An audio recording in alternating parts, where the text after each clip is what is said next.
I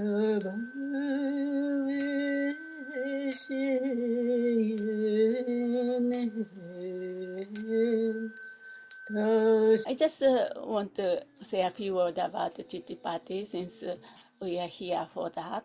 And I'm sure you know something about this particular special protectors or awakened beings. They are awakened beings, although looks like scary or weird from a conventional point of view. There are many names. Chittipati. Chitti means the channel ground or funeral grounds or cemeteries. The Pati is a lord, so owner or the lord of the funeral pyre. That's the Chittipati. English translation of the Sanskrit. In Tibetan, we call it Duto, Dapo, Chamtel. Duto is a channel ground, and Dapo means the owner or the lord or somebody who occupy or take care, in charge of that place. So Duto, Dapo. Chamtel, this is a very interesting word in Tibetan. Chamtel is a brother and sister, but also can be interpreted as a yabuyum, father, mother, both way. And also another name for this Chittipati is called Shimashana Adipati. Adipati. So Adi, if you practice Dzogchen, Adi is the primordial and originally pure primordial. So Adipati, again, Pati is a lord. So primordial lord of the channel ground. Shimashana is a channel ground. Their functions, they subjugate all the vicious and the malevolent demons, ghosts, and spirit that spiritually hinder practitioners through the power of their tantric activities of pacifying. They do all the activities, not only destroying activities. They do the pacifying, magnetizing, enriching, subjugating, and exercising, even slaying, and paralyzing, bewildering, and causing enmity as quite a fierce aspect, mostly, but also pacifying and calming or enriching as well. Let me say one narrative or legend of how Chittipati became Chittipati. According to a Buddhist legend, these two figures were once monks who were beheaded by a thief while meditating.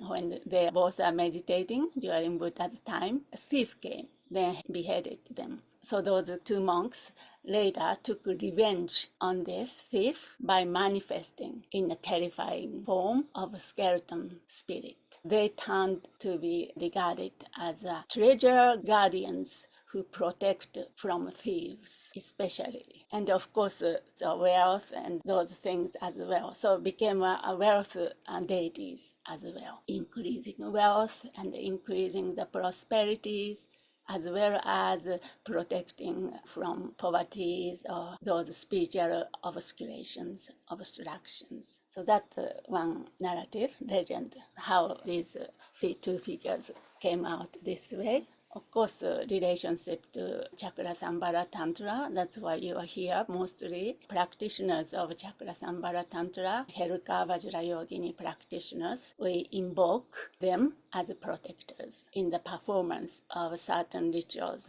Like, in long sadhana, we have a Torma offering to these protectors. Here we are, now we can receive blessing and we can really practice properly. We make a relationship, make a connection first, then we nurture this connection. They will serve as a special protectors for Heruka Vajrayogini. So in turn, Heruka Vajrayogini practitioners, especially Vajrayogini in the form of Narokacho or Naropadstakini, whom we are practicing as, they are also associated with Cho. If you look at the Cho Tanka, Machiklapton, Center, and most likely, if we pick one protectors and Kinkara couples, sometimes Mahakala, and also Sandhi protectors. Those three are big ones in Cho practice.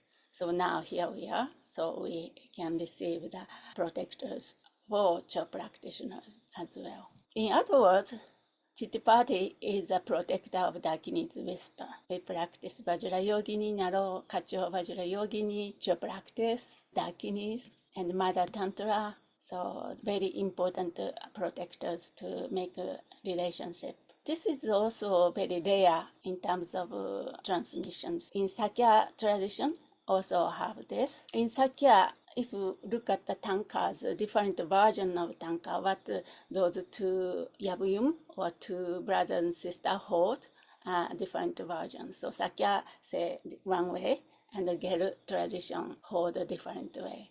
We can explore more once we get into that. So skeleton forms of the brother and sister are usually depicted. Skeleton couple, that's also another name, the dancing skeleton couple. So this is very unique deities and unique awakened protectors. Therefore, it became a dancing as well, association with dancing. If you ever expose yourself to the Tibetan culture and traditions in Dharamsala or somewhere, even in Bhutan, they may have a skeleton dancing, wearing the skeleton kind of mask and the suits, skeleton suits, and then dance. Although some scholars said that's no association with this Chittipati, but some kind of relationship to that. This kind of cultural festivity I was talking about here in Japan as well. These celebrations, conch shell in a counterclockwise, that's considered to be the auspicious in Tibet. Anyway, so this counterclockwise, Mother Tantra, right? They are standing. Then this was the symbol appeared from the Hun and so the father Hun, Shirabo, and the mother A, Shirabo. Then they arise in the symbolic form of the conch and the cowrie shell upon a golden sun disk. So this is quite a fierce fire aura around the fire. So the sun disk, not the peaceful moon disk, like a magic lapton, for example, standing, peaceful form of magic lapton, standing on a soothing moon cushion. So this is a sun disk, like a Vajrayogini. This golden sun disk, which then transforms into terrifying and radiate white forms of dancing skeleton like this. Then in terms of what holds, the Sakya tradition, their legs are interlinked with either 2 or 3 eyes. So this 3 eyes. And with both figures holding the same one.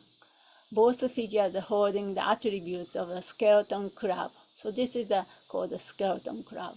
Skeletons and the crab head. And holding a skull cup. Both are holding the same one according to the Sakya tradition. Skull cup filled with the blood of bliss. The Geru tradition, only the male skeleton hold the attribute of the white skeleton crab and the skull cup, while the female skeleton hold the increase or wealth attribute of the ear of a grain. This is the kind of symbolism of the increase or the female prosperity and holding a treasure verse. Again, treasure verse is the long life phase.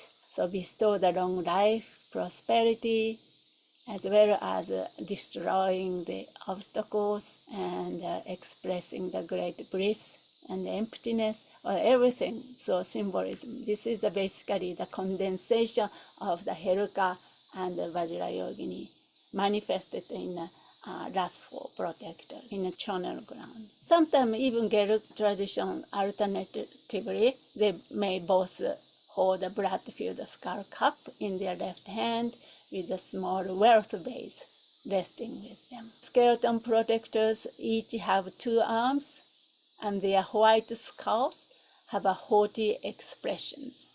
Actually, this haughty expression and fierce expressions with 2 piercing, round, big red eyes and gaping mouths that reveal their white teeth, 4 sharp fangs, canine teeth, twisting red tongues. So tongues are twisting a little bit.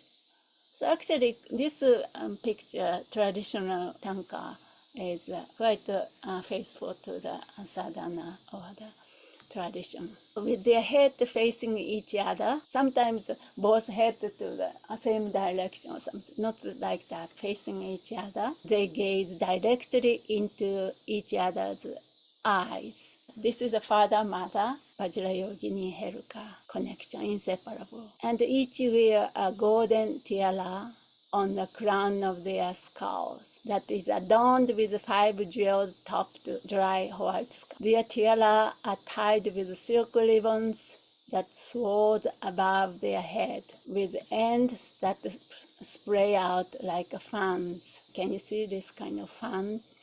Spread out like a fan behind their jawbones. They are adorned with a golden bracelet, although only the brother wears the golden earrings, and they both wear body lion cloth, embroidered silk lion cloth with a belt and a long billowing silk scarf, tiger skin, with their long shaft fashioned with a human bird braid, and its top crowned with a dry white skull and jewel. Then both abide within a radiant aura of blazing awareness, wisdom fire, like Vajrayogini Heruka, and depicted as being surrounded by a retinue of countless worldly and super mundane Dakinis. You remember, this is the Dakini land, their paradise, land of Dakinis.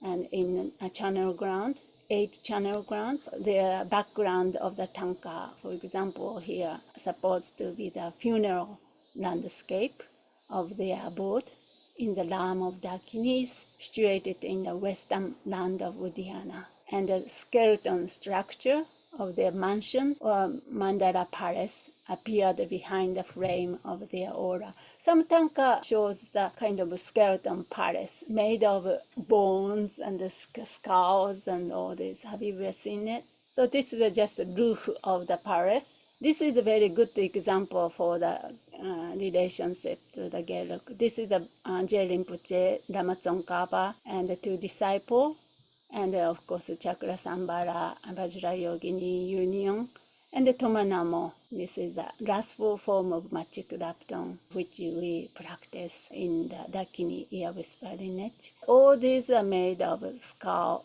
and bones. In the center here, the connection to the Lama Tsongkhapa and Geru traditions, and that which is our lineage with 2 principal disciples. Then the Machik Rapton in the restful form, Tomanamo, actually indication Chittipati is a protector of the Gelug and the Cho practice. This kind of practice is not complicated at all, right? The purpose is to make a strong connection and assist your main practice. Like if your main practice is Vajrayogini, strengthen your Vajrayogini.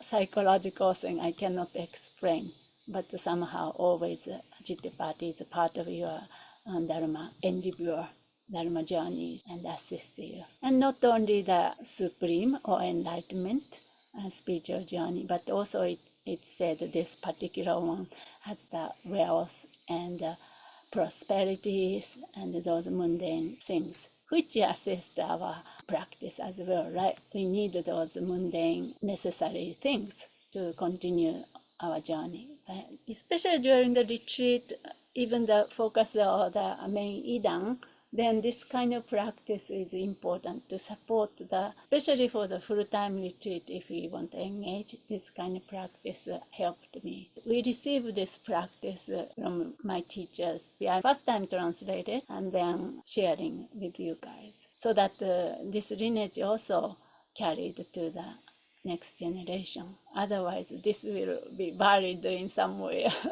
Yeah, when Rinpoche came to Canada first time, he had a pile of text, rice papers, all that kind of stick together. Very difficult to peel. Same as the Machik Sadhana as well. I kind of retrieved and make a copy and try to clarify them. So this is one of the texts I kind of retrieved from the pile of the treasure he carried to the West. Vajrayana and Tibetan Buddhism has so many practice and so many things there. But as we practice, it become more integrated, synthesized, no contradiction, and it became very simple. For example, this practice now makes sense, right? You can integrate into your practice. You know, part of Vajrayogin practice, part of Herka practice, part of Cho practice. So each time you practice, you just start to integrate a little bit. For example, if you do the Torma offering, make sure you pay attention to these deities and the Cho practice. Usually we don't have a time to do the full version of Torma offering in the Chotsok practice we have, but you integrate that part. That's, I think, one paragraph of the Kinkara couples and the Torma offering. So that way you can maintain the connection. So that's the important thing. Dharma protect these awakened ones are like our awakened friend. So we want to keep up with our good time, friendship, and strengthen them more so that they can help. They are like buddies.